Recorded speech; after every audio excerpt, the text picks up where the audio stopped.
The Premier League is back. It was, of course, the opening weekend, game week 1 of the EPL. Welcome to the beautiful game. My name is Mike Messikeno. I've got Mary here with me. Mary, of course, will be giving her expert analysis on what she thought went down on the opening day. Well, maybe let me start with her, Mary. Mary, what's up? You saw that particular match. Arsenal, masters of the dark art, as they call Mikel Arteta, they scored a goal, won by that lone goal via a set piece, as they did a lot of times last season. They've begun the season, but a number of people will tell you that Man U played better, and the stats actually show that Manchester United actually did play better.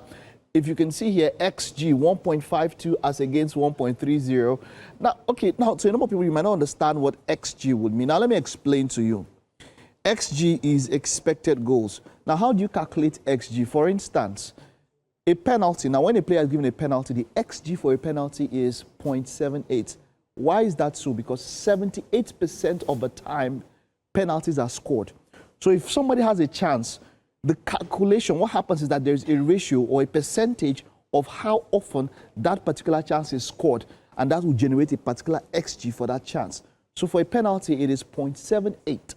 That will mean that 78% of the times penalties are scored. And so what happens is that you put all the XG from the different chances all together and you get to the total result. So as we can see here, they did play better. Ball possession 61% up against 39%, which was very shocking that Arsenal will concede possession to Manchester United. Total shots 22-9. Mary, did that surprise you?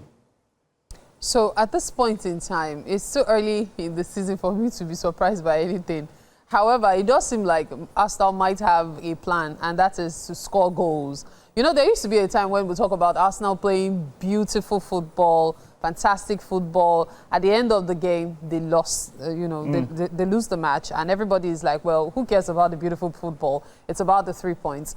Well, as it is, there was no doubt about it that Manchester United played much better than Arsenal did. Early in the season, you might say, however, it's not a very impressive way to start the season. It still doesn't negate the fact that Arsenal got all 3 points, which is what counts the most. What matters at this particular point in time, yeah. But you know what? Let's take a look at the lineups. There were quite a number of, there were some debuts for a number of players, and people will talk at this particular point about this man, Victor Gyökeres, 6.1, probably one of the most lowest rated players apart from Bayinde, their goalkeeper for Manchester United. What do you think about his performance on the night? He had no shot. 61 minutes he played, there was no shot, no shot on target. He had he won about 4 out of 13 duels. There was no key pass. The touches in the box were just out of there. This was a debut to forget. Considering the high hopes many had for Gyökeres, it was actually quite disappointing because you would expect that your debut is excellent, or at least the efforts are seen.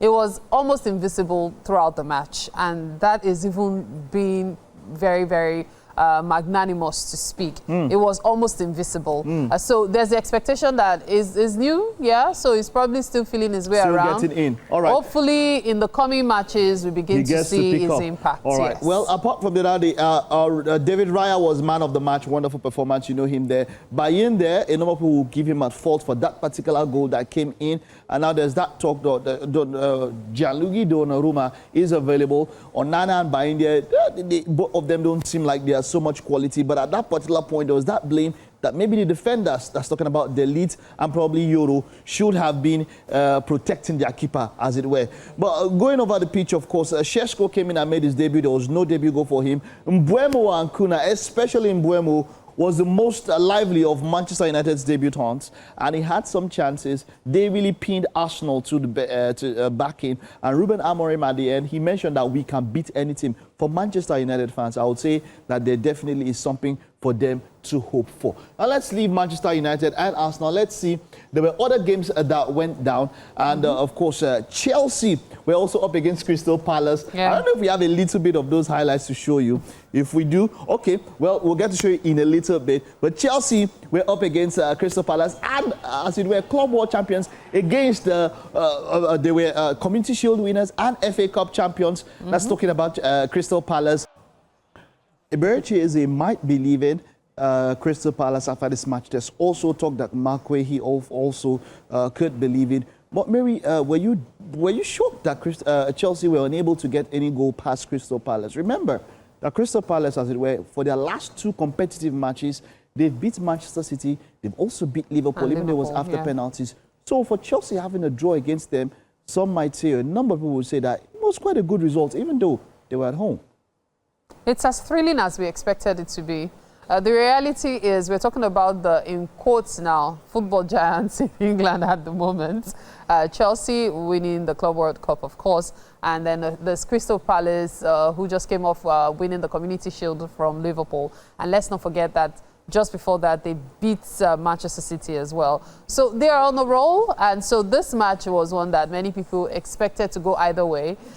Some felt Crystal Palace, on fire, they might win, but let's not negate the fact that there's still Chelsea who are going strong. These two teams are one to watch this season. Wonderful, wonderful. Now talking about Chelsea here, man of the match, captain Reece James, I must say, and I've mentioned it a number of times, if this man is on, if he's not injured, top form, he's about the best number 2 in the world at the moment, and he really did give a very good account of himself. 7.7 there, match rating, good one for Reece James.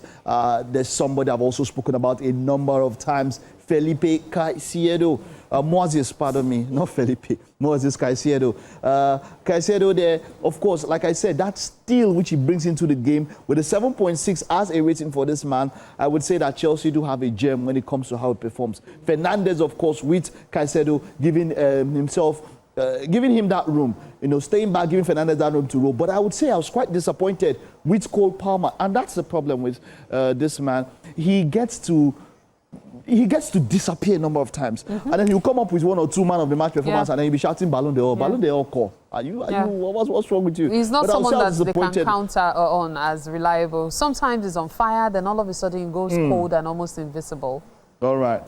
But then let's talk about this young man, Eze. That goal was also dark art, I would say. Some referees might have let that goal go, but the referee went to VAR, and then when he came back from VAR, he mentioned that an attacking player has to be at least 1 meter away from the wall whenever there is a free kick to be played, and that was what happened. If not, Berechi Eze could have had that goal. Now there's talk about him leaving for Tottenham Hotspur, and he didn't allow that to affect him, as against when it comes to the case of Alexander Isak himself and Guehi, both of them. They have a cloud sort of hanging over them. They might just leave. And then there's talk of also Wharton.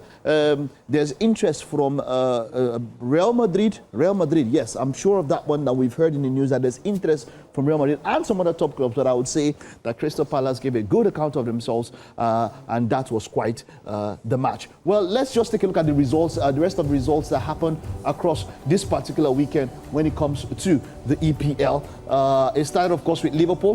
Liverpool were up against Bournemouth. It was a 4-2 win for Liverpool as they went up against Bournemouth. They started it on a Friday.